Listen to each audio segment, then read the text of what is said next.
Assalamu alaikum muhtaram televizor ko'ruvchilar, ko'rib atqaninglar Erkin Osiyo radiosi Tor televiziyasining haftalik xabarlar programmasi. Mazkur programmamizda mush bir hafta jarayonida radiomizda Uyg'urlarga doir berilgan bir qism muhim xabarlarimizni eslatib o'tamiz. Men Erkin. Men Gulchehra.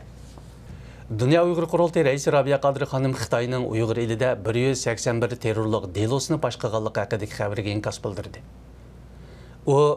Bu ma'lumotning mohiyatda Uyg'ur masalasining Xitoyning ichki masalasi emas, balki xalqaro va dunyo davlatlarining aralashishi zarur bo'lgan masala ekanligini bildirdi. U mundaq dedi: "Biz Xitoyga tayanmasimi, o'z xalqini beqib ketalaydigan Amerika va Yevropa davlatlarini Xitoy bilan bo'lgan munosabatida o'zlarining qimmat qarashiga hurmat bildirish nuqtasidan bo'lsa-mu, Uyg'ur masalasiga aralashishga Xitoy o'zidagi mavjud masalalarni ixro qilishga majbur bo'lgan bugünkidek fursatlarda aniq va haqqoniy pozitsiya bildirishga da'vat qilamiz. Mencha Amerika va Yevropa davlatlarining Xitoyga mundaq bir savol qo'yadigan vaqti keldi. Rabia Qadri xonim yana davlatning bir rayonda bir yil ichida 181 terrorlik guruhi bayqalsa, o davlatni tinch va bexatar davlat degan bo'lmaydiganligini eslatdi.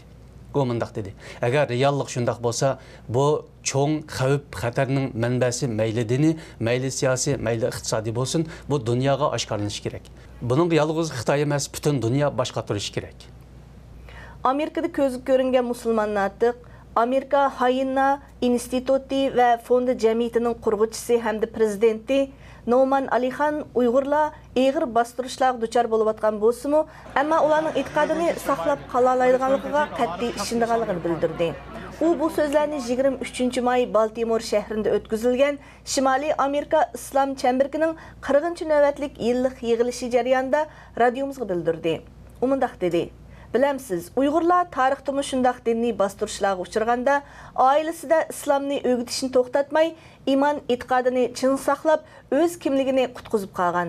Inshaalloh ular hozir eng og'ir kunlarga duchor bo'layotgan bo'lsa-mu, bu sinoqdan o'tib ketalaydi. Ularning yanıla e'tiqodini chin saqlab qola oladiganligiga ishonchim komil. Noman apandi yana kelar yili Sharq Turkistonga berishni planlayotganligi, Uyg'urlar uchun duo qildiganligi va Uyg'urlarga salom yo'llaydiganligini bildirdi." 28 may Amerika qalamkashlar markaziy Nyu-Yorkda o'tkazilayotgan Dunyo kitob yarmankasida Xitoyga qarshi norozilik namoyishi o'tkazdi.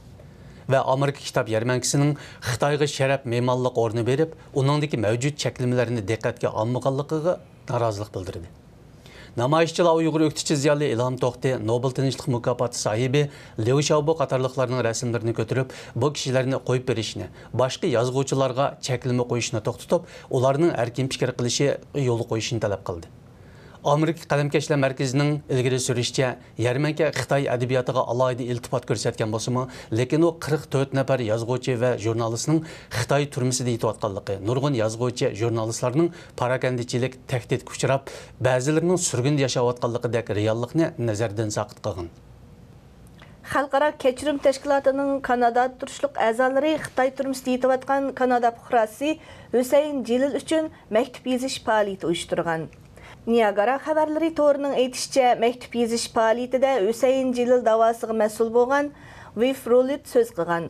U mundaq degan: "Xitoy garchi Husayn Jililni terrorchi deb qarasa-mu, ammo xalqaro kechirim tashkiloti uni bir kishilik huquq qo'g'dug'uchisi deb qaraydi." İgənləşcə Husayn Jilil üçün yazılğan məktublar Xitay dövlət rəhbərləri, Kanada baş ministeri Stephen Harper qatarlıqlarga əvətildikan. Kanada fuqarası Husayn Jilil 2006 yılı Özbekistonga tuqqan yo'qlab borganda qo'lga ilinib, Xitoyga o'tkazib berilgan. Xitoy uni terrorlik jinoyati bilan ayblab muddatsiz qamoqqa buyurgan edi. Aqsuning 90 nahisida Dolqin Ashar deb nom berilgan yangi bir turlik asharning yo'lga qo'yilayotganligi oshkorlandi. Ma'lum bo'lishicha, Dolqin Ashar har kuni sahar soat 5 da boshlanib, atdigan soat 9 gacha, agar zarur tepilsa soat 11 yoki tushgacha qadar davomlashadi ekan. 18 yoshdan 60 yosh oralig'idagi ayol emgak kuchlari qatnashadigan bu ashar haftada 5 kun elib beriladi ekan. Yo'ltuzbog' yezisidagi bir kent sekretarining bildirishicha, bu asharga qatnashmaganlarga 100 so'm jarimani qo'yilgandan boshqa, bu tuzumga qarshi turganlarning qonuniy mas'uliyati surishti qilinib, tutib turish yoki to'xtatib qo'yish jazosi beriladi ekan.